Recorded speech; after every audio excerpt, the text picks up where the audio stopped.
రాజకీయ పార్టీలు పత్రిక నడుపుతూ ఉంటే వాటి యొక్క ప్రభావం ఆ పత్రిక సర్క్యులేషన్ మీద పడుతూ ఉంటుంది.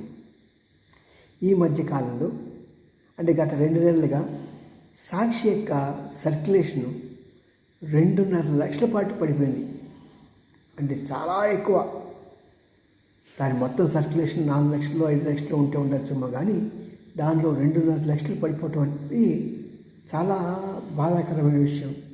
ఇవన్నీ కూడా ఎందుకు వస్తాయంటే పొలిటికల్ ఎఫిలియేషన్స్ మీద, దాంతోపాటు ఈ రిటర్న్ మన కంటెంట్ ఉంటుంది చూసారా, అది కేవలం వాళ్ళ యొక్క పార్టీ విధానాల మీదే ఉన్నప్పుడు ఏమవుతుందంటే పార్టీ అధికారంలో ఉన్నప్పుడు చదువుతారు, లేనప్పుడు లేదు. అలా కాకుండా వాళ్ళు ఒక హిందూ పత్రికలాగా చక్కగా సామరస్యంగా వెళ్తే మాత్రం ఆ పత్రిక అధికారంలో ఉన్నా లేకపోయినా వాటిని ప్రజలు ఆదరిస్తారు. నేర్చుకోవాలి సాక్షి.